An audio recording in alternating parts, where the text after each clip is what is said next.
शंखं चक्रं जलौकां दधतमृतं घटं चारुदौर्भिश्चतुर्भिः सूक्ष्मं स्वच्छातिरुद्यं शुकपरिविलसनम् मौलिमम्बोजनेत्रं कालाम्बोद्योज्ज्वलाङ्गं कटितटविलसश्च चारुपीताम्बराढ्यं वन्दे धन्वन्तरिं तव निखिलगदमिव प्रौढदावाग्निलीलम्।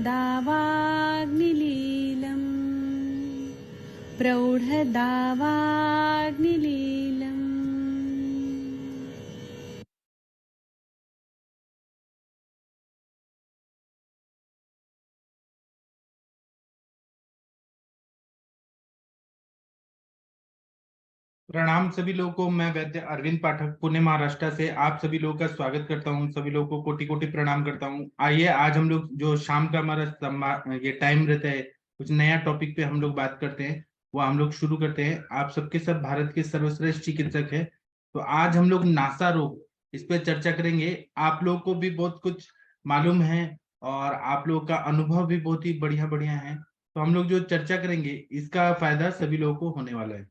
तो अभी मैं यहाँ पर एक दो लोगों को होस्ट बना देता हूँ। आइए हम लोग इस पे चर्चा करते हैं। नासा रोग के बहुत सारे पेशेंट हमारे पास अभी आ रहे हैं क्योंकि ऐसा सीजन है, तो हम लोग इस पे ही बात करेंगे। मैं यहाँ पर एक दो लोगों को होस्ट बना देता हूँ और बाकी लोग अभी सुनिए, बाद में आप लोग भी अपना अपना अनुभव बताइएगा, क्योंकि आप सब लोगों का भी कुछ ना कुछ अनुभव होगा। आप लोग नस्से देते हैं, फिर प्रधमन नस्से देते हैं, अलग अलग बीमारियों में आपका अपना अपना अनुभव, सभी लोग का बहुत सारा अनुभव है। मैंने यहाँ पे एक दो लोगों को होस्ट बना दिए, बाकी लोग को बाद में बनाऊंगा। एक मिनट रुक जाइए, यहाँ पे कुछ गड़बड़ हो रहा है। हाँ ठीक है, तो अभी हम नासा रोग का बारे में बात करेंगे। ऐसा बोला गया है कि नासा रोग जो है वो 18 टाइप का होता है। तथा नासा मया गदाह अष्टादशैव संख्याता, मतलब टोटल 18 टाइप के, 18 टाइप के नासा रोग हमारे ग्रंथों में बताए गए हैं। और ये क्यों होता है, नासा रोग क्यों होता है, तो इसका कुछ ना पूर्व कर्म भी रहते हैं कि वो नाक की बीमारियां क्यों रहती है। नॉर्मल तो हम लोग ये देखते हैं सन्निकृष्ट कारण, विपकृष्ट कारण, लेकिन कुछ कुछ बड़ी बड़ी बीमारियां भी रहती हैं। तो वो पुराने जमाने में या कुछ ज्योतिष के हिसाब से कुछ ऐसे होते हैं, मतलब उसके वजह से हो जाता है। तो ऐसा ज्योतिष के हिसाब से अगर देखें तो शनि ग्रह, मंगल ग्रह और सूर्य ग्रह ये अनिष्ट स्थान से आके हमारे कुंडली में बैठ जाते हैं, तो नासिका का रोग हो जाता है, नाक का बीमारी हो जाता है, बहुत सारी बीमारी रहती है। और शत्रुओं का बीमारी, शत्रु से हमेशा डर, यह हो जाता है अगर शनि मंगल और सूर्य गलत जगह पे जाके बैठ गए कुंडली में। तो इसीलिए शनि के लिए दान करना चाहिए, मंगल के लिए दान करना चाहिए और सूर्य भगवान का पूजा करके दान करना चाहिए। जप होम और दान करने से, और जो जो मतलब जो ग्रहों का जैसा शांति करना है वह करने से ये बीमारियां ठीक हो जाती हैं। अब ये बीमारियां ऐसी नहीं कि सर्दी जुकाम हो गया और आप ये करने, जो बड़ी बड़ी बीमारियां होती है उसके लिए बोल रहे हैं। उसी तरह से ये क्यों होता है, पूर्व जन्म में, पहले के जन्म में अगर मतलब अगर हम पढ़ाई कर रहे कोई भी शास्त्र का, तो उसका बुराई निकलना, वो शास्त्र का बुराई निकलने से नासा रोग हो जाता है इस जन्म में। या फिर केवल कंटिन्यू नाक सिकुड़ना, मतलब दूसरों का दोष निकालना, हर चीज में दोष निकालने से नासिका का रोग हो जाता है।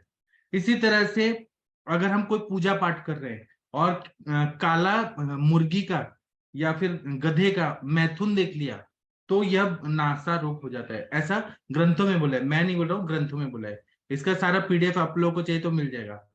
तो इसके लिए अगर नासा रोग हो गए तो स्वर्ण दान करना चाहिए, प्रायश्चित कर्म करना चाहिए।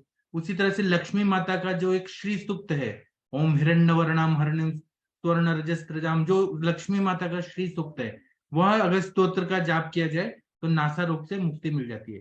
ये हो गया दैव व्यापाश्रय चिकित्सा और ज्योतिष की चिकित्सा। अब हम लोग युक्ति व्यापाश्रय पे आते हैं। तो नासा रोग क्यों होता है? तो वो अगर धूल चल गया बहुत ज्यादा, या फिर कोई इन्फेक्शन हो गया, हम लोग ऐसे जगह पे गए जहाँ पे बहुत ज्यादा पॉल्यूटेड जगह है, उन सब से हो जाता है। इसमें पूर्व रूप क्या होता है? तो छींक बहुत ज्यादा आती है। नासा रोग होने के पहले छींके बहुत ज्यादा आती है। हमेशा सर पे भरा भरा शिरो गौरव ऐसा सिम्टम आता है। पूरा बॉडी जो है वह पूरी तरह से अकड़ गया है ऐसा फील होने लगता है। पूरा शरीर ना स्टिफनेस आ गया है ऐसा फील होने लगता है। उसी तरह से पूरे शरीर में कंपन होने लगना, ये होने लगता है। और बहुत सारे जैसे कि अगर वहां पे धुआं चढ़ गया तो किस तरह का फीलिंग होता है, ये सारे जो जो हेतु है उस हिसाब से पूर्व रूप हमें दिखाई देने लगते हैं। इसी तरह से हेतु में और बताया है कि अगर बहुत ज्यादा धूप में गए, धूप में बहुत ज्यादा बिना सिर ढके गए तो नासा रोग हो जाएगा। बहुत ज्यादा धुआं लग गया, अभी प्रधानमंत्री मोदी जी ने क्या किया है कि उज्ज्वला योजना लाए, गैस सिलेंडर सबको दिया। पहले के जमाने में लोग चूल्हे पे खाना बनाते थे, तो बहुत ज्यादा धुआं वगैरह चल जाए, धूल चल जाए, तो उसकी वजह से नासा रोग हो जाता है। अति स्त्री सेवन किया, अति मैथुन किया, उससे नासा रोग हो जाता है। ठंडा चीज, ठंडा पानी पीना, ठंडा पानी से नहाना, या फिर फ्रिज का पानी पीना, जो भी शीत उपचार शरीर पे अगर हो गया उसकी वजह से नासा रोग हो जाता है। कुछ लोगों को आदत होती है कि बहुत ज्यादा पानी पीना है, एलोपैथी के डॉक्टर्स भी बोलते हैं कि बहुत पानी पियो, बहुत पानी पियो और ठंडा पानी पियो, ऐसे जो बोला जाता है उससे नासा रोग हो जाता है। इसी तरह से मल और मूत्र का अवरोध करना, यूरिन का प्रेशर आया आपने रोक के रखा है, और स्टूल का प्रेशर है उसको रोक के रखा है। और आप लोग मल वेगावरोध में देखेंगे कि प्रतिशय, यह एक सिम्टम बताया मल वेगावरोध से, क्योंकि वो ना कहीं अपान वायु दूषित होती है और सारा जो हमारे विजातीय द्रव्य हैं, जो मतलब बाहर निकलने वाले विष होते हैं, वह सब विमार्गमन होके वह सब नासा रोक करने लगते हैं। तो इससे ना ये सबसे तत्काल प्रतिशय ऐसा होने लगता है। इसी तरह से वात पित्त कफ और रक्त अपने स्व कारणों से कुपित होकर मस्तक के स्थान पे जाके बैठ जाते हैं। और जैसे कि आप लोगों के यहाँ पे स्क्रीन पे दिख रहा है, फ्रंटल साइनस, फिर जो जो है ना अलग, ethmoid sinus, sphenoid sinus, ethmoid sinus, ये सब जगह जाके वो कफ, वायु और पित्त दूषित होके वहां पे परिभ्रमण करने लगते हैं। तो इसी तरह से प्रतिशय जो है अपने ग्रंथों में 5 टाइप का बताया है। वातज प्रतिशय अगर देखेंगे तो कफ जमा होता है वहां पे और नाक में खींचने जैसा फीलिंग होने लगता है। स्त्राव बहुत कम होता है वातज प्रतिशय में, और गला, फिर तालू का स्थान, होंठ, ये सब ड्राई हो जाते हैं बहुत ज्यादा। और शंख प्रदेश में, टेम्पोरल रीजन में बहुत ज्यादा सीवियर पेन होने लगता है, आवाज बैठ जाती है। तो ये वातज प्रतिशय है, सूखा मतलब प्रतिशय है लेकिन वो सूखापन ज्यादा है, ये वातज प्रतिशय हो गया। पित्तज प्रतिशय हो गया कि पित्तवर्धक आहार विहार का, पित्त जो बढ़ाने वाली चीजें हैं उनका सेवन ज्यादा किया, क्षार का सेवन किया, अम्ल का सेवन किया, कटु रस का सेवन किया, तो नाक से पीले रंग का या गरम गरम ऐसा स्राव होता है, नाक में छाले पड़ जाते हैं, नाक ऐसा पक जाता है। उसी तरह से मनुष्य कृश हो जाता है, पांडुवर्ण का हो जाता है, प्यास लगती है, कभी कभी ज्वर होता है, नाक से धुआं, जैसे धुआं निकल रहा है इस तरह से फील होने लगता है, सांस लेते टाइम और छोड़ते टाइम भी बहुत गरम गरम ऐसे फील होने लगता है। तो ये व्याधि को पित्तज प्रतिशय बोलते हैं। उसमें सर्दी जुकाम है लेकिन पित्त के सिम्टम दिखाई देंगे तो पित्तज प्रतिशय। कफज प्रतिशय में देखेंगे तो बहुत सर्दी, मतलब ऐसे चीजें जैसे आइसक्रीम खाया बहुत ज्यादा, अति मात्रा में आइसक्रीम खाया, बहुत ज्यादा ठंडा कोल्ड ड्रिंक्स पिया, फिर उसके बाद में दही खाया, तो ये सबसे जो जुकाम, सर्दी जुकाम हो जाता है। अति सर्वत्र वर्जित, अति प्रमाण में खाया तो कफ जो है वो धूम्र वर्ण का आएगा, धुएं की तरह आएगा, ब्राउनिश आएगा और सफेद आएगा, बार बार निकलेगा, और आंखों को भी चिपचिपापन बहुत ज्यादा फील होगा, गले में, तालू में, होंठ में, मस्तक पे ऐसा लगता है कि पूरा अटका हुआ है, कंजेशन ऐसा फील होता है, और खांसी बहुत ज्यादा आएगा, सांस फूलेगा और अरुचि, ये सारे सिम्टम होते हैं। तो कफज प्रतिशय है, उसमें बहुत ज्यादा बलगम रहता है, कंजेशन रहता है, अटका हुआ रहता है, ऐसा फील होता है। फिर है रक्तज प्रतिशय, तो जिससे नाक से रक्त स्राव होता है, ये रक्त पित्त नहीं है, ये प्रतिशय ही है, मतलब बलगम के साथ रक्त भी आ रहा है।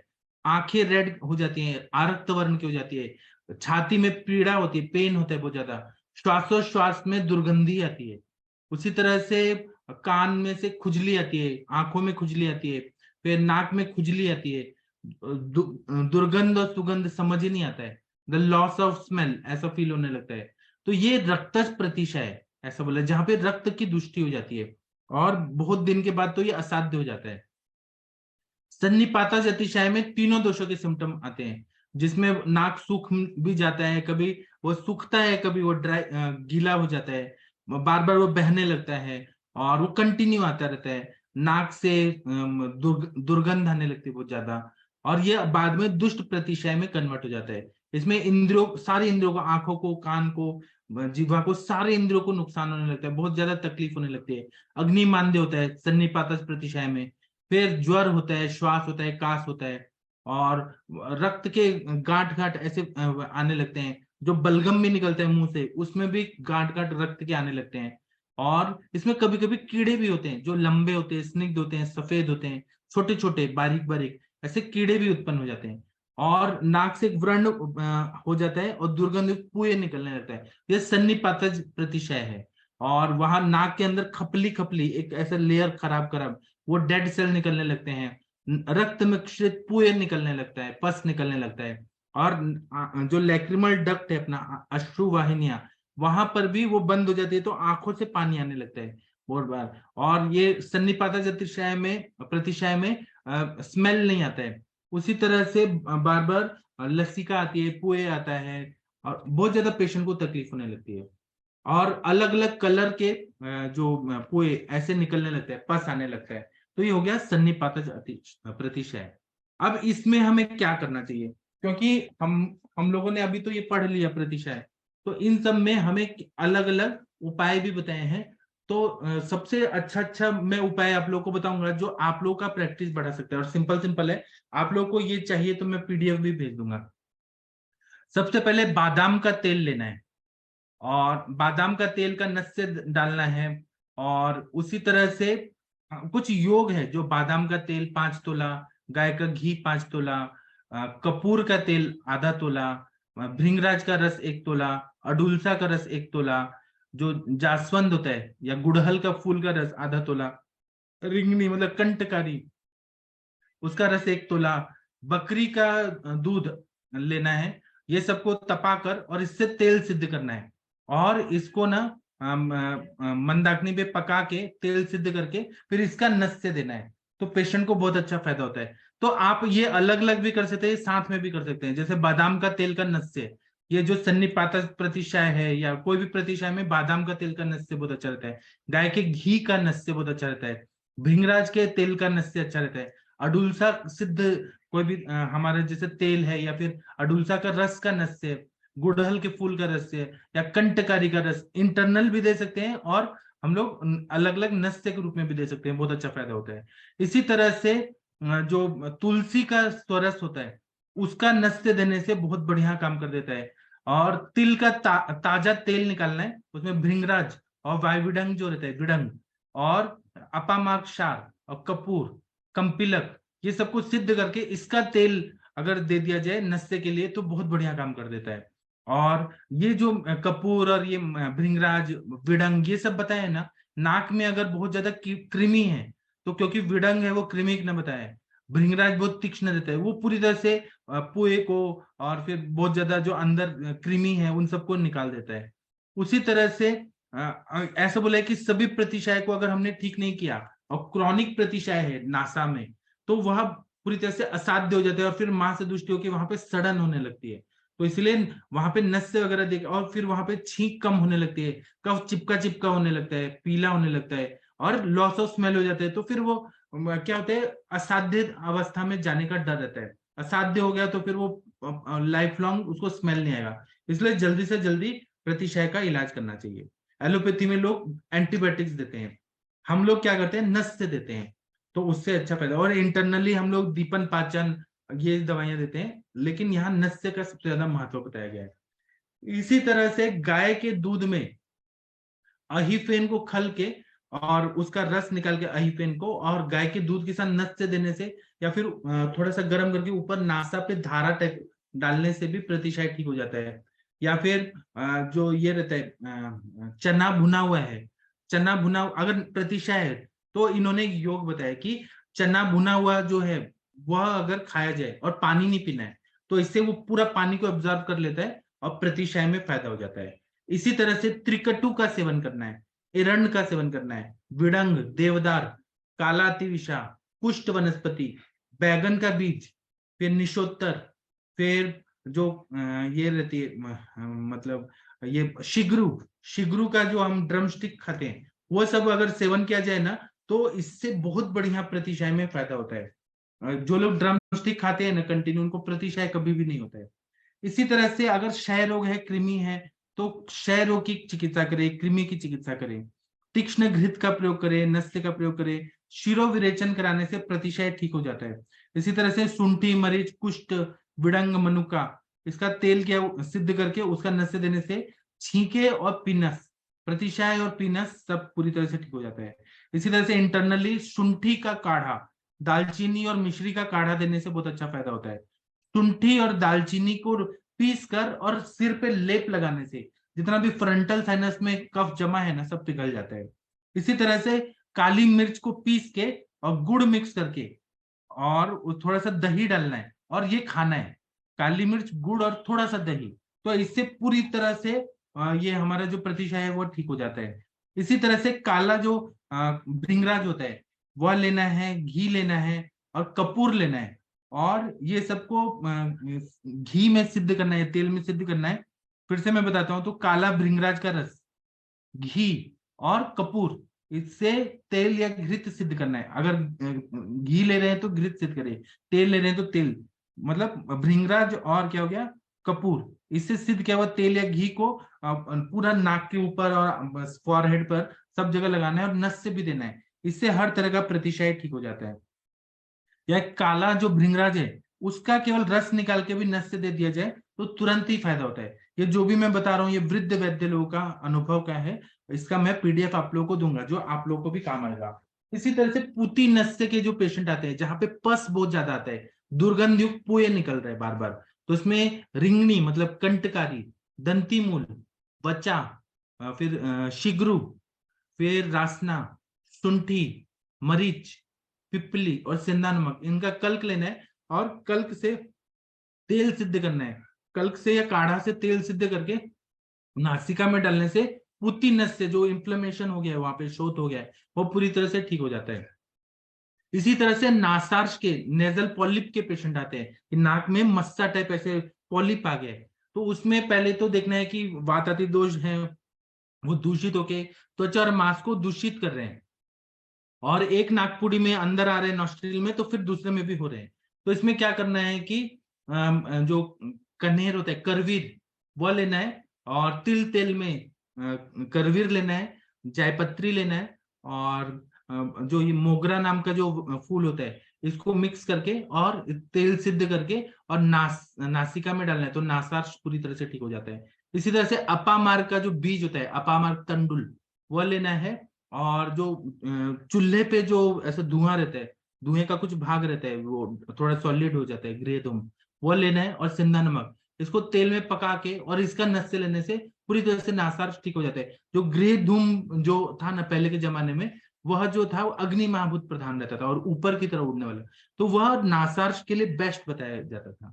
इसी तरह से नासार्श या नासा अर्बुद है, मतलब वहां पे कैंसर टाइप अर्बुद वगैरह हो गया है, तो वहां पे पहले खुजली ऐसे खुजला के ऐसे स्क्रैच करके फिर दंती मूल, निशोत्तर, सिंधा नमक, मनशिला, हड़ताल और पिपली, इनका कल्क करके और फिर कल्क को ऐसे गोल गोल करके, जिस तरह से हम लोग ये बनाते हैं बर्ती बनाते हैं, बर्ती करके और घी और मधु लगा के बर्ती नाक में डाल देना है, बर्ती बना के, तो इससे नासार्श और नासार्बुद पूरी तरह से डिजोल्व हो जाता है। मैं फिर से बताता हूं, तो नासा वर्ती ऐसा बताया है, तो दंती मूल, निशोत्तर, सिंधा नमक, मनशिला, हड़ताल, पिपली, इनके कल्क का वर्ती बनाना है और घी और मधु डाल के नाक में डाल के रखना है, उससे नासार्श और नासार्बुद पूरी तरह से ठीक हो जाता है। इसी तरह से जो लाल करवीर का मूल रहता है, पानी में उबाल कर और उसका ऊपर ऊपर लेप करना है, तो इसे नासार्श केवल नाक के ऊपर भी किया ना तो पूरी तरह से नष्ट कर देता है। इसी तरह से क्षार प्रकरण में जितने भी बताए, जैसे यवक क्षार, सज्जी क्षार, हम लोग नवसागर का प्रयोग करते हैं। जो भी क्षार द्रव्य हैं वह अगर हम लोगों ने इंटरनली लगा दिया, प्रिकॉशन लेके क्षार कर्म किया, तो नासा पूरी तरह से ठीक हो जाता है।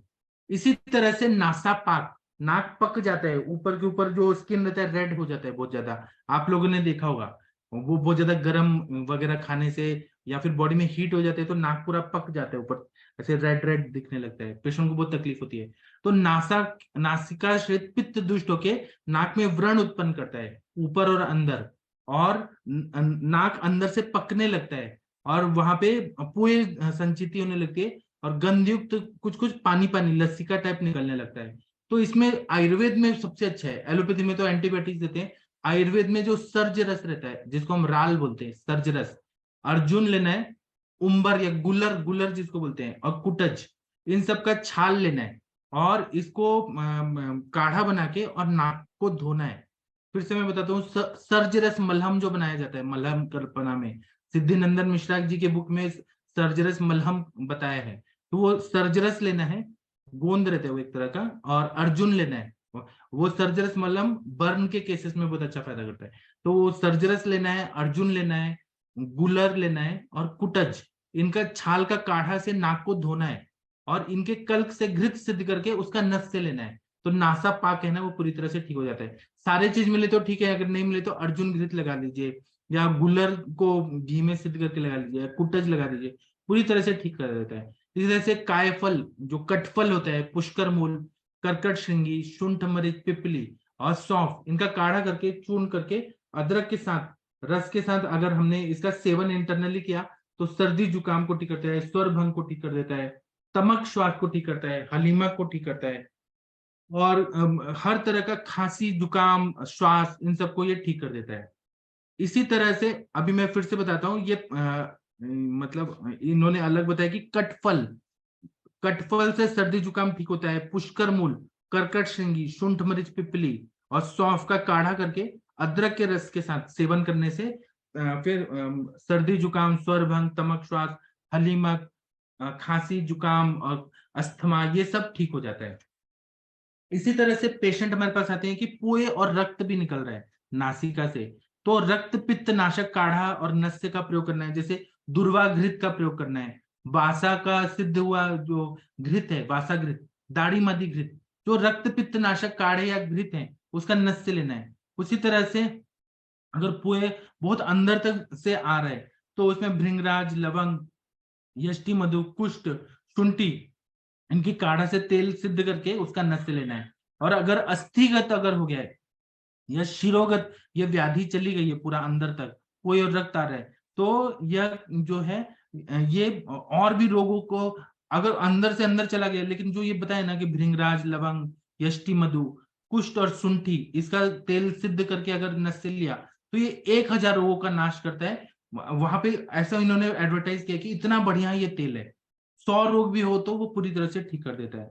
इसी तरह से कुटज की छाल, हींग, मरीच और लाख, लाक्षा जो रहता है उसका हलवा टाइप वो खाएं, कटफल, कुष्ठ, उशीर, फिर वायविडंग, इनका कल्क करके नाक में नस से लें, तो यह पूरी तरह से ये पूरे रक्त को ठीक कर देता है। और लाक्षा जो है ना वो हीलिंग करता है, हम लोगों ने शतशीर्ण रोगाध्याय में पढ़ा है, उरशत में लाक्षा, तो उसका प्रयोग होता है। फिर से मैं बोलता हूं, तो कुटज की छाल, हींग, मरीच, लाक्षा, कटफल, कुष्ठ, वचा, विडंग, इनका कल्क करके रस को नस्य के रूप में प्रयोग करना है। इसी तरह से नाड़ी व्रण जैसा बहुत ज्यादा बढ़ गया तो नाड़ी व्रण की जो चिकित्सा बताइए, जैसे सूक्ष्म त्रिफला, एकेटी, वो सब देना है। अगर शवथु बहुत ज्यादा हो रहा है, वहां पे कफ बहुत ज्यादा है और छींके बहुत ज्यादा आ रही हैं, तो क्या करना है कि घी का धुआं, घी को ऐसे थोड़ा सा कुछ चीज में करके, जैसे कि गाय के उपले रहते हैं ना, उसमें थोड़ा घी डालना है जला के, और उसका धुआं लें तो शवथु ठीक हो जाता है। गुग्गुल का धुआं लें, या फिर जो हनी बी वैक्स होता है, मोम, उसका धुआं लें, तो वो धुआं जाएगा ना प्रदमन नस्य की तरह, तो वह पूरी तरह से छींकों को ठीक कर देता है।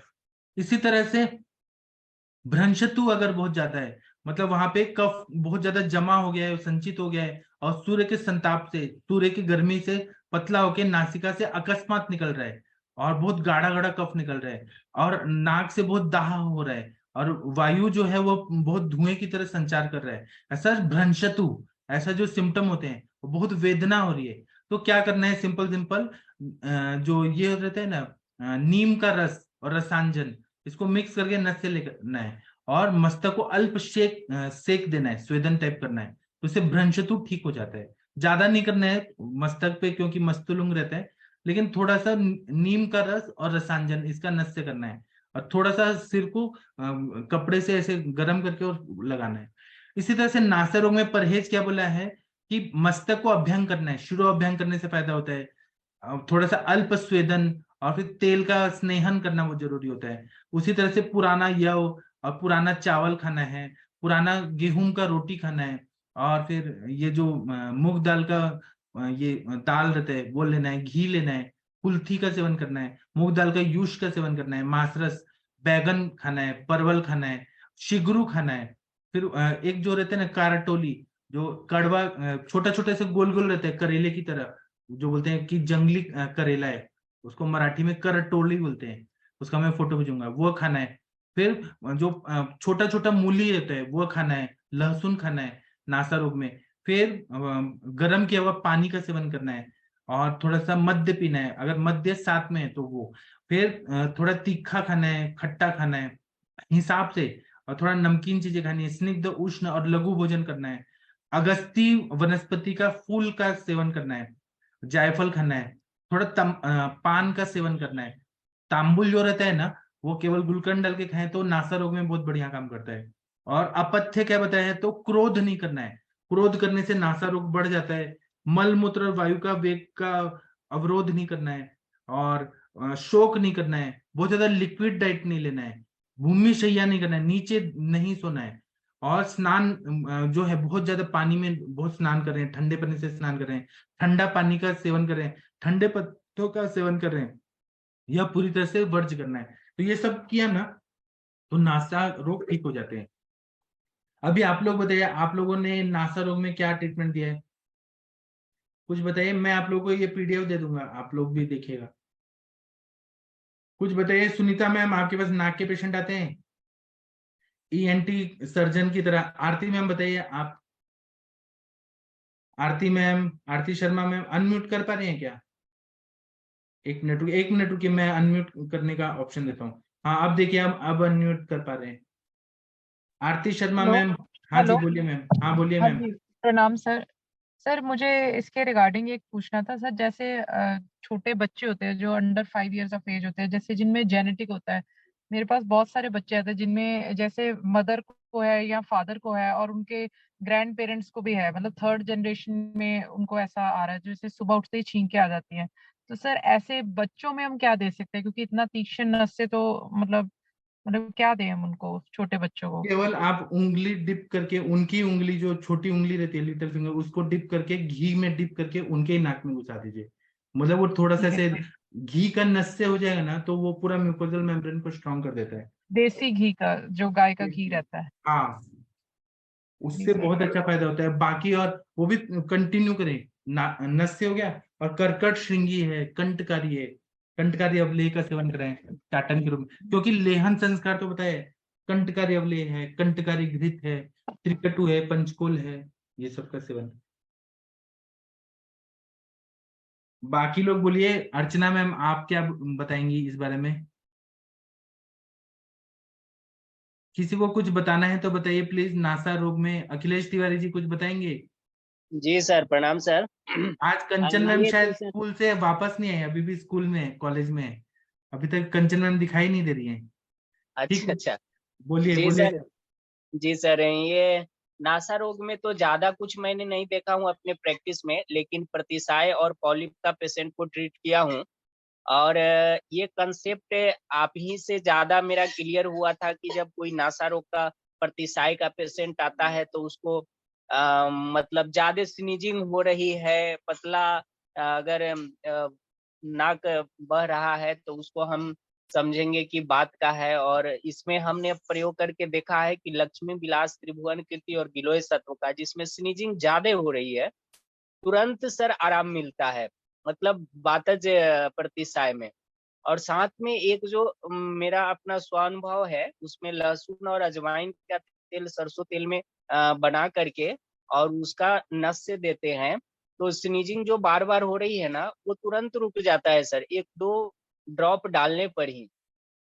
दूसरा क्या है कि जो पित्तज प्रतिसाय बोले सर, जहाँ पे लगता है कि गरम गरम हवा निकल रहा है, जलन जैसा महसूस होता है, उसमें ध्रुवा घृत या प्लेन गाय का घृत भी बहुत अच्छा काम करता है। ध्रुवा घृत का भी हमने यूज किया है। बहुत लोग को ज्यादा मतलब पित्तज है तो उनमें कभी कभी ब्लड भी आ जाता है, और जो बोल रहे हैं पीला टाइप का निकलता है इस टाइप में, तो उसमें दुर्वा घृत का हमने प्रयोग किया है, बहुत अच्छा रिजल्ट है। और अभी 3-4 दिन पहले ही एक आया था पेशेंट जिसका राइट सेप्टम पूरा रेडनेस हो गया था, पूरा वो समझिए तो अच्छा से ब्रीथ भी नहीं कर पा रहा था। तो वो उसको 3-4 दिन में ही आराम मिला, और ज्यादा कुछ मेडिसिन नहीं दिए थे, AKT और सूक्ष्म त्रिफला दिए थे, और भैप लेने के लिए बोले थे, और वो जो तेल है लहसुन और अजवाइन का वो बना के बोले थे कि नाक पे थोड़ा सा उसको गरम गरम ही थोड़ा सा जो टोलरेबल हो वैसे लगाना है, तो ठीक हो गया सर। ये और एक और चीज बताना चाहते हैं सर, जब कफज प्रतिसाय रहता है तो उसमें हमको षडबिंदु तेल का अच्छा रिजल्ट है, वचा तेल का अच्छा रिजल्ट है, क्योंकि कफज में क्या होता है कि उनको नेजल कंजेशन ज्यादा मिलता है, तो वैसे में ये विरेचन का काम करता है। षडबिंदु और वचा तेल या विडंग तेल ये अगर यूज करते हैं तो बढ़िया रिजल्ट आता है सर। और पॉलिप में भी मैंने 2-3 पेशेंट ट्रीट किया है, लेकिन पता नहीं उनका जो फिर दोबारा भी हो गया, लेकिन ट्रीटमेंट से छोटा हो गया था एकदम, बिल्कुल सही हो गया था। उसमें हम उनको नस के लिए काशी सादी तेल रेगुलर देते थे, और आप ही का कंसेप्ट है सर, उसी के अनुसार हम वो जो कौन सा है, एक दवा थी सर, अभी नाम याद नहीं आ रहा है। ठीक है, आप याद करिए तो फिर। अरसो कुठार रस है, हाँ अर्श कुठार रस है, अर्श कुठार रस दिए थे उनको, और AKT चला रहे थे, तो बिल्कुल हाँ, चला गया था सर। अर्श कुठार इसलिए क्योंकि ये नासार्श है ना, नाक नाक में जी अर्श जी है। जी चरक जी संहिता जी। में लिखा हुआ है कि कहीं पर भी अर्श हो रहा है वो अर्श की तरह ही चिकित्सा करिए। हाँ तो सर बिल्कुल सही बात है, वो चला गया था, लेकिन 3-4 महीने के बाद फिर उनको हो गया। तो हेतु सेवन हो रहा होगा ना। हाँ वो पता नहीं, हाँ फिर हो गया था सर। जी, जी सर। ठीक है। अगर वो लोग दही का सेवन कर रहे हैं, ककड़ी और दही का सेवन कर हाँ रहे हैं। नहीं नहीं सर, वो मैंने बाद में हिस्ट्री लिया तो वो कोल्ड ड्रिंक सॉफ्ट ड्रिंक वगैरह ज्यादा लेते थे। मुझे लगा कि इसके कारण ही हो रहा था, कि एक तो प्रतिसाय की प्रॉब्लम थी, और उसमें वो आप इतना कोल्ड ड्रिंक वगैरह लेंगे, शीत का एक्सपोज होगा बार बार, तो वो होगा ही, यही हेतु तो मुझे यही लगा था उनका। जी, सही बताया आपने। अखिलेश सर, आपने वो जी रेडनेस मैम। इन नोज में एक बताया था तेल, लहसुन से जो तेल बताया शायद, है ना? जी वो मैम, आपने लहसुन बताया और अजवाइन। लहसुन और अजवाइन, तो वो क्या उसमें फिक्स नहीं हो जाएगा रेडनेस के हिसाब से? जी क्या मैम, रेडनेस? नहीं अब नहीं, ये रेडनेस है मैंने तो बताया। पित्ता जी होगा और कुछ संप्राप्ति वहाँ पे लालिमा है, तो उसमें नहीं, लहसुन हम और अजवाइन ये उष्ण नहीं हो जाएगा कुछ?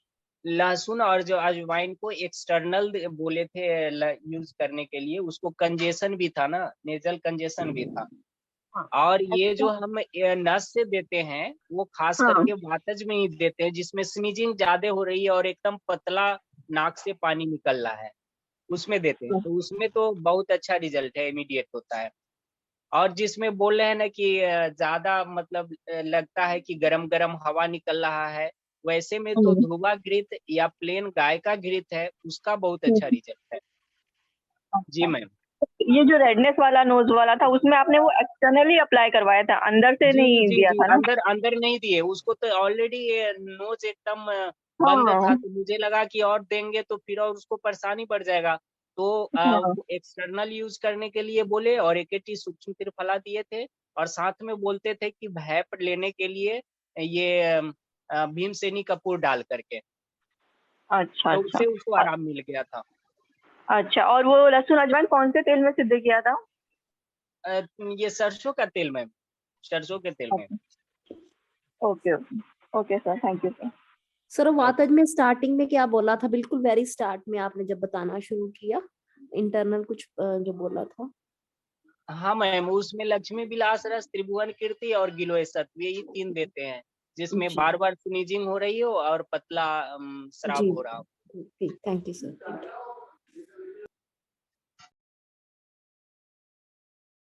जी, बाकी लोग बताइए, कुछ आप लोगों का कुछ अनुभव है तो। अर्चना मैम, आशा मैम, कुछ बोलिए आप लोग। शशि तिवारी मैम, आप क्या नीति के बारे में बताएंगी? आशा मैम बताइए आप। जी प्रणाम सर, प्रणाम सभी को। सर नॉर्मली तो ये जो नासा रोग वाले पेशेंट आते हैं, पहले तो प्रकृति के ऊपर डिसाइड करते हैं कि उनको कौन से द्रव्य देंगे। जैसे कि आपने बहुत बढ़िया से एक्सप्लेन किया कि वातज प्रकृति है तो उसमें तीक्ष्ण और थोड़ा स्नेहन करे वैसे द्रव्य यूज करने चाहिए। जैसे यष्टि मधु है, सीतोपलादि चूर्ण है, त्रिकटु है, ये सब। कफज है तो उसमें उस प्रकार से, पित्तज है तो उसमें थोड़ी पित्त शामक औषधि है, दुर्वा है, गोग्रुत है, ये सब यूज कर सकते हैं। मेनली सर रहता है कि पेशेंट की जो कंजेशन है वो कितने तक बड़ी है। ज्यादातर कफिंग के साथ अगर स्नीजिंग भी है तो ज्यादातर मेरा झुकाव रहता है नस्य, और साथ में लक्ष्मी विलास, त्रिभुवन कीर्ति, यष्टि मधु, कंटकारी, कंटकारी अवलेह, वासा अवलेह, इन सब इंटरनल मेडिसिन का काफी अच्छा रोल रहता है। नस्य में तो हम सब जानते ही है, वैसे षडबिंदु, अणु तेल, वचा तेल, काफी बहुत सारी हैं, पेशेंट की प्रकृति के अनुसार और रोगावस्था के अनुसार हम चूज करके यूज करते हैं। लेकिन सर पित्त में बहुत मतलब कॉम्प्लिकेशंस आते हैं। पित्त प्रकृति वाले लोगों को थोड़ा मेंटेन करना मुश्किल रहता है, जहां तक मैंने अपनी प्रैक्टिस में देखा है। क्योंकि उनमें क्या दिक्कत आती है कि जैसे आपने पित्त शामक दिया तो उसके साथ साथ कफ और पित्त दोनों का साथ साथ में अनुबंध रहता है, तो उसमें कफ तो कम हो जाता है लेकिन पित्त बढ़ जाता है। तो मुझे ये क्वेश्चन आज यही करना था कि पित्त प्रकृति वालों में हम कैसे मैनेज करें,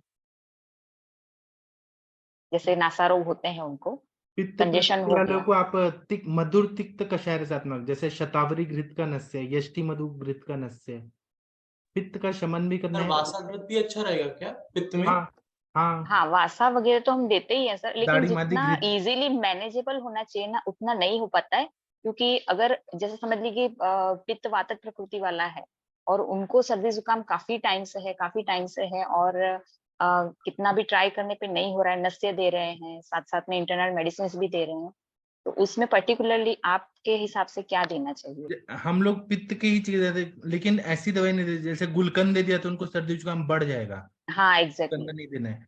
तो हम लोग प्रवाल पंचामृत, प्रवाल पिष्टी, ऐसे द्रव्य देंगे जो पित्त का इंटरनल वो दवाई देंगे। और नस्य में यष्टि मधु घृत देते हैं, शतावरी घृत वो देते हैं। मतलब घृत है वो पित्त का शमन करेगा, ऐसा नस्य देते हैं। चंदन वाला लाक्षादी तेल का नस्य।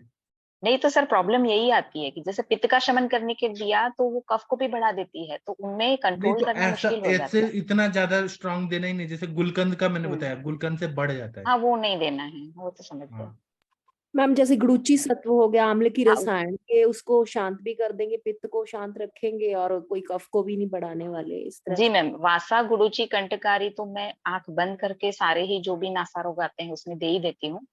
लेकिन अगर किसी का ऐसा अनुभव हो जिसमें पित्त पर्टिकुलरली डोमिनेंट हो, पित्त प्रकृति डोमिनेंट हो और उसमें कफवात का अनुबंध हो, तो उसमें आपने किसी ने चंदनादि घृत ट्रीट का किया हो? ऊपर से लेप लगाते हैं या चंदनादि घृत का नस्य ओके, देते हैं। अच्छा हाँ, ये चंदन आदि का, घृत का ना सर, ऑयल का तो दिया है मैंने, घृत का नहीं दिया। घृत का दीजिए, हाँ। जी सर, हाँ ये काफी बढ़िया रहेगा। ठीक है सर, अदरवाइज स्टीमिंग, नस्य वगैरह तो सब देते ही है। जी जी, सर, थैंक यू सो और मच। मैम ऐसा पूर्वाघृत। भी बोला गया है ना कि प्रतिसाय का जो पेशेंट होते हैं उनमें देखा जाता है कि कॉन्स्टिपेशन की भी हिस्ट्री मिलती है। जी जी सर तो पीत बिल्कुल। प्रकृति वाले हैं उनको विरेचन देना चाहिए, तो डेफिनेटली उसमें आराम मिलेगा। जी अगर सर, पीत मेरा तो हर प्रकृति वाले, दीपन पाचन शोधन से ही शुरू होता है हर ट्रीटमेंट सर, जी जी वो तो मैम, और पर्टिकुलरली मैं खास करके कराती हूँ। मैंने भी ऐसा देखा है कि जो लंबे समय से जिनको सीजनली होता है उनका कोई इशू नहीं है, लेकिन जिनको लंबे समय से क्रॉनिक है उनमें कॉन्स्टिपेशन की हिस्ट्री मिलती है, तो जी विरेचन भी तो हमको कराना है इसमें। सर, वो तो नित्य विरेचन दे ही देते हैं, जी मैम। उसका कोई इश्यू नहीं है। और ना कुछ फिजिकल, पेशेंट ऐसे आते हैं कि उनको ना सुबह उठते उठते इतनी छींकें आती है, इतनी छींकें आती है। तो मैंने वो ट्रीटमेंट कराया पहले, कि मैंने वमन कराया, विरेचन कराया, इतने सारे द्रव्य दिए, लेकिन ये हेतु बताते ही नहीं थे। बाद में पता चला बात करते करते कि उठते उठते वो 2-3 लीटर पानी पी जाते हैं, ठंडा पानी। हाँ सर, ये पानी। काफी लोगों में मिलता है, क्योंकि आजकल जैसे मॉडर्न वाले बहुत प्रचार करते हैं ना, खूब पानी पियो, खूब पानी पियो, तो ये हेतु काफी मिलता है। सर उष्ण पानी। प्रणाम सर। सर अगर उन्हें सुबह पानी, ठंडा पानी नुकसान कर रहा है, तो क्या उसे गर्म पानी बोल दे उन्हें, तो इससे प्रॉब्लम नहीं पानी होगी? गर्म भी नहीं पीना है। क्यों पीना है? वो पेट साफ करने के लिए पीते हैं। ऐसा सोचते हैं कि वॉशरूम है हमारा, पानी पीते जाओ साफ होते जाएगा। ये पानी पीने का क्या कॉन्सेप्ट हाँ है? सर, नहीं, उनका ये स्ट्रेटेजी रहता है कि टॉक्सिन्स फ्लश आउट करने के लिए पानी पीते हैं। जी, एग्जैक्टली ये होता नहीं है वैसे। जैसे आपको तृषा है, तृषा की अगर आपको जो वेग आते हैं नेचुरली, उसी के हिसाब से पीना चाहिए। ऐसा थोड़ी ना है कि सुबह में आपको उठते साथ ही पीना है। लोग समझते हैं कि जो एंटीबॉडीज बनते हैं ना, उनको स्वेलो करने से हमारी इम्यूनिटीज बढ़ती है, ये एक कॉन्सेप्ट है। इसकी वजह से लोग सुबह पानी पीते हैं, ऐसा भी मैंने सुना है हाँ पेशेंट। जी। आरती मैम कुछ बोलना चाहती हैं? हेलो। शिताम्बू पान का सेवन तो छींकों के लिए सबसे बेस्ट है, मतलब वही हेतु रहता है। हाँ आरती जी मैम सर, बोलिए। मैं आशा मैम का जो क्वेश्चन था उसके लिए कुछ बताना चाहती हूँ मैम। उसमें जैसे जी पित्त मैम। वाले पेशेंट रहते हैं ना, तो मोस्टली जी ये जो नासा वाले पेशेंट होते हैं, इनमें कॉन्स्टिपेशन की या संग्रहणी की, मतलब या वे को ये धारण कर रहे होते हैं या उदीरन कर रहे होते हैं। ऐसा मैंने बहुत सारे पेशेंट्स में हिस्ट्री देखी है। तो इसमें जी एक भ्रूणिबाधिक वात इसमें बहुत अच्छा काम करता है, या ओके। भ्रूणिबाधिक वात या कालमेघ के आसव के रूप में भी आप दे सकते हैं। मतलब ये मैं अब पहले मेरा ये मतलब सिर्फ कुछ पेशेंट्स को देती थी, बट अब मैंने जितने भी पेशेंट्स को ये दिया मैम, उसमें दोबारा रेकरेंस नहीं रहता। इसमें जी जी प्रतिशय मैम। भी जैसे, तो काफी इसमें अच्छा रिजल्ट मिलता है।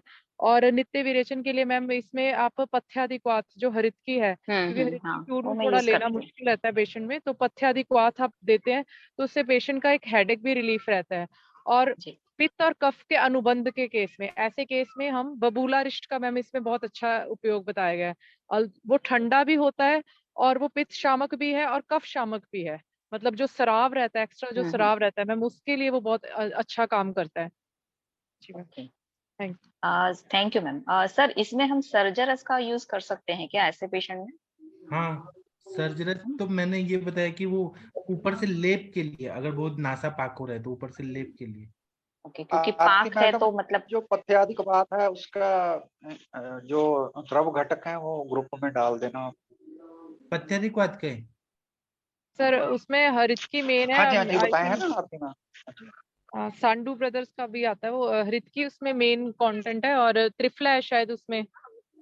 4-5 ठीक है। कंटेंट किया है सर उसमें, मैं डाल दूंगी ग्रुप में। त्रिफला आरती मैम, गुडुची, त्रिफला गुडुची, और साथ में कुछ है आरती मैम, आपने ये दो चीजें बताई, भूनिम्बादिक्वाथ, कालमेघ आसव और पथ्यादिक्वाथ, ये सर एक तीनों चीजें बबूला बताई। रिष्ट, बबूला रिष्ट। बबुलर रेस्ट, तो ये चार चीजें आपने बताई। तो इसमें क्वांटिटी आप कितने देती हैं, मतलब कि जैसे भूनिम्बादिक्वाथ अगर तेज, अगर काफी क्रोनिक रहा है तो ये सर कितना? जैसे अभी बच्चे, जो छोटे बच्चे रहते हैं, अंडर 5 रहते हैं, तो उसमें हम कालमेघ वटी के रूप में भी ये मिलता है किसी किसी में। या कालमेघ, आप डायरेक्ट कालमेघ चूर्ण लेना थोड़ा मुश्किल रहता है, क्योंकि टेस्ट में ऐसा रहता है। अगर मतलब कैसा पेशेंट है, जैसे 4 स्पून 3 टाइम्स भी दे सकते हो आप, 2 टाइम भी दे सकते हो, जैसे पेशेंट है उसके अकॉर्डिंगली। मतलब कोई हार्ड एंड फास्ट रूल नहीं रहता कि इतना देना ही है हमें। पर इससे बहुत अच्छा रिजल्ट आता है, रेकरेंस नहीं होती। और नस्से के लिए भी जो शारंगधर संहिता में मध्यम खंड में है ये यष्टि मधु तेल, तो ये जो मैम ने क्वेश्चन पूछा था, तो ये पित्त और कफ वाले जो रोगी रहते हैं, तो उनमें आप जैसे लगातार नहीं, 7 डेज आप आरोहण में, और फिर उसके बाद डिक्रीज करते हुए जैसे हम नस्से करते हैं, तो 15 दिन में पेशेंट को काफी अच्छा रिलीफ मिलता है। और प्रॉपर वे से स्नेहन, स्वेदन, और स्वेदन करने के लिए दशमूल क्वाथ और निर्गुंडी के पत्ते, वो जब हम नशे के लिए स्नेहन करने के बाद स्वेदन के लिए इसको अगर यूज करते हैं, तो पेशेंट में बहुत अच्छा रिलीफ मिलता है, और 15-20 दिन में ही पेशेंट का ऑलमोस्ट क्योर ही हो जाता है। मैम क्रोनिक में भी आपने यही देखा है ना? क्रोनिक में भी आपको ऐसे सर रिजल्ट्स मिले? मोस्टली आयुर्वेद में आते ही क्रोनिक है हमारे पास, क्रोनिक पहले वाले, हाँ आते ही नहीं क्रोनिक कोई। वाले। मैम ने आपने किसके लिए बोला कि आरोहण क्रम में, क्या मेरे वो समझ नहीं आया? जैसे मैम ने पूछा ना पित्त और कफ वाला, क्योंकि पहले मेरे को भी इस चीज में बहुत कंफ्यूजन थी, क्योंकि अगर हम थोड़ा सा ठंडा ट्रीटमेंट देते हैं तो पेशेंट को कफ हो जाता था। तो जी। उसमें आप यष्टि मधु तेल जो रहता है ना, उसमें यष्टि मधु आम्ल की और दूध से वो सिद्ध होता है। तो ये जी। सारी चीजें पित्त और कफ दोनों पे काम करेंगी, और रसायन भी है। तो मतलब आप इसको इंक्रीजिंग ऑर्डर में, पहले जैसे नस्से में शास्त्रों में बताया गया है, पहले इंक्रीजिंग ऑर्डर में फिर डिक्रीजिंग ऑर्डर में, ऐसे आप चाहे 15 दिन का आप सेट रख के उसको कर सकते हैं। और जैसे स्नेहन करते हैं, जैसे सर ने भी बताया कि बादाम रोगन का तेल है, तो बादाम रोगन का तेल या निर्गुंडी का तेल, वो उससे स्नेहन करके स्वेदन के लिए आप दशमूल और निर्गुंडी के पत्ते, जो फ्रेश पत्ते हैं, उससे पेशेंट को थोड़ा सा स्टीम देके उसके बाद उसके नोज में आपने ये यष्टि मधु तेल डालना है। उसके बाद पेशेंट को, जैसे अगर पित्त प्रकृति है तो उसमें हम धूपन नहीं करते, और अगर नॉर्मल पेशेंट है तो सिंपल हरिद्रा और सरसों के तेल से भी हम पेशेंट को धूपन भी कर सकते हैं, तो और अच्छा इफेक्ट आएगा उसका। जी जी, thank you ma'am, thank you. ठीक है, और शशि मैम कुछ नहीं बोलेंगी? बोलिए, किसी को कुछ और बोलना है तो बोल सकते हैं। सर इसमें फणा मर्म और मेरा एक श्रृंगाटक प्रश्न मर्म है। का उत्पीड़न करना काफी बढ़िया रहेगा, क्योंकि जैसे कि नासा के नीचे वाले जो पॉइंट रहते हैं ना, वो फणा मर्म है, तो वो दबाने से काफी अच्छा रिजल्ट मिलता है, इसे मैंने पेशेंट्स में भी देखा है।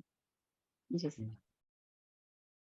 ठीक है, सर और ये चित्र खरीद की जो है, ये क्या हम अंडर 5 बच्चों को दे सकते हैं चित्र खरीद की? हाँ, थोड़ा सा, एकदम थोड़ा सा। अच्छा, उसके उससे ज्यादा बेटर ये वासा कूष्मांड और ये कंटकारी हाँ रहेगा।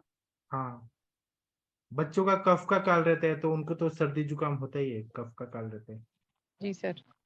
और आजकल माएँ क्या करती है, दूध पिला के बच्चों को भेज देती है स्कूल में, या फिर चॉकलेट, जैम, जेली, वो सब जो गले में अटक जाता है उससे सर्दी जुकाम ज्यादा रहता है, वो सर सब। जैसे बहुत सारे बच्चे आते हैं जिनको जैसे मतलब नाक जो ऐसा बहता है कि जैसे बिल्कुल कंटिन्यूस छींके आते रहते हैं, सुबह ही शुरू हो जाती है और फिर उसके बाद ऑलमोस्ट वो सारा दिन ठीक रहते हैं, तो और हम कंटकारी तो अवले जो आपने वो सब है, बताया और हेतु भी घी देखना बताया। चाहिए कि सुबह क्या खा रहे हैं। अगर वो बॉर्नवीटा वाला दूध पी के जा रहे हैं, वो सर बहुत जैसे ज्यादा ऐसे सिंपल अभिषेक, सिंपल चपाती या परांठा जो भी है वो खा रहे हैं, तो वो ठीक है सर क्या?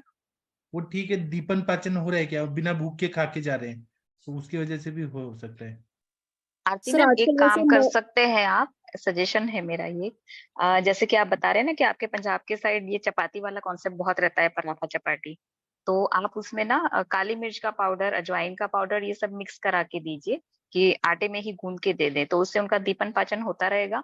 हम त्रिकटु वगैरह तो बच्चों को नहीं इतना स्ट्रांग रहता है, तो बोल सकते हैं कि लेने के लिए, तो ये करा सकते हैं। और एक अगस्त्य हरितकी अवलेह के स्वरूप में मिलता है, उसका रेगुलर सेवन कराने से भी इम्यूनिटी बढ़ती है ऐसे बच्चों में, तो ये रिकरेंस के चांसेस बहुत कम हो जाते हैं। और एक रहता है कि आप मास्क उनको यूज कराइए, क्योंकि नॉर्मली ऐसे बच्चों में जैसे हवा में गए या किसी का इन्फेक्शन जल्दी लग जाता है, इम्यूनिटी ऑलरेडी डाउन होती है, तो मास्क का प्रयोग करना ये हितावह रहता है ऐसे बच्चों में।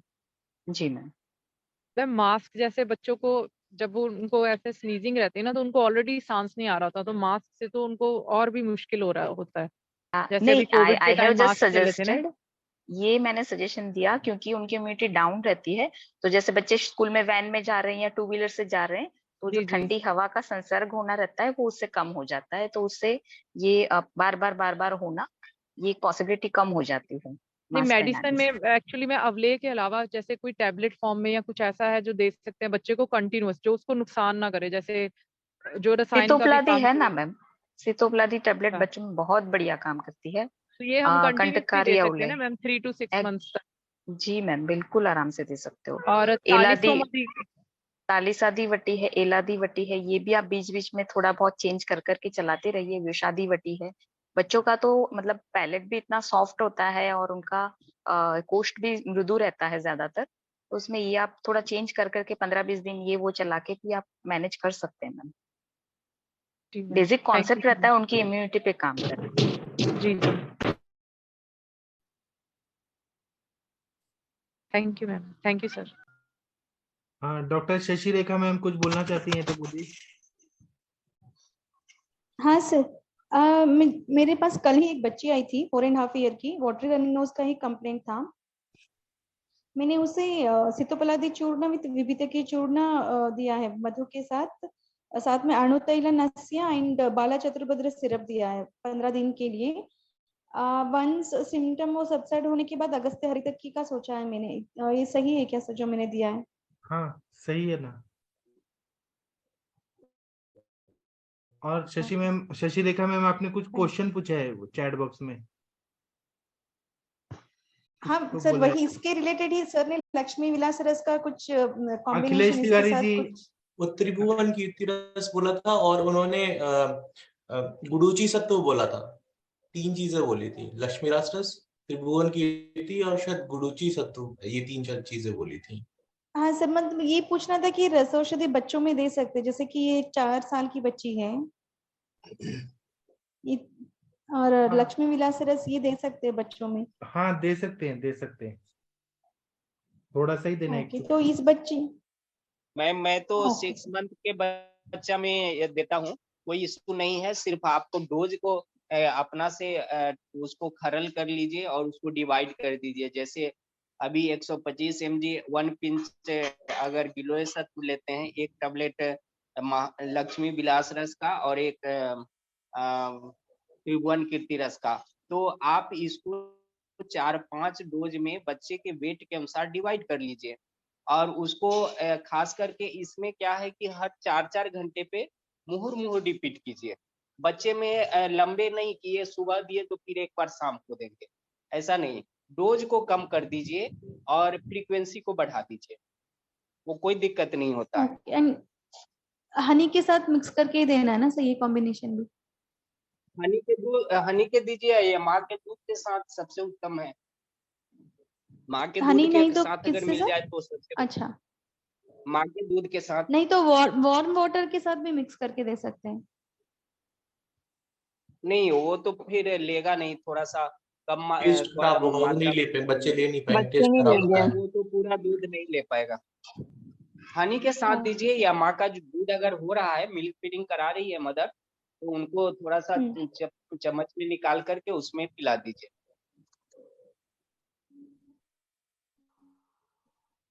ओके सर, प्रणाम सर। थैंक यू हाँ सर। जी मैम, पूछिए।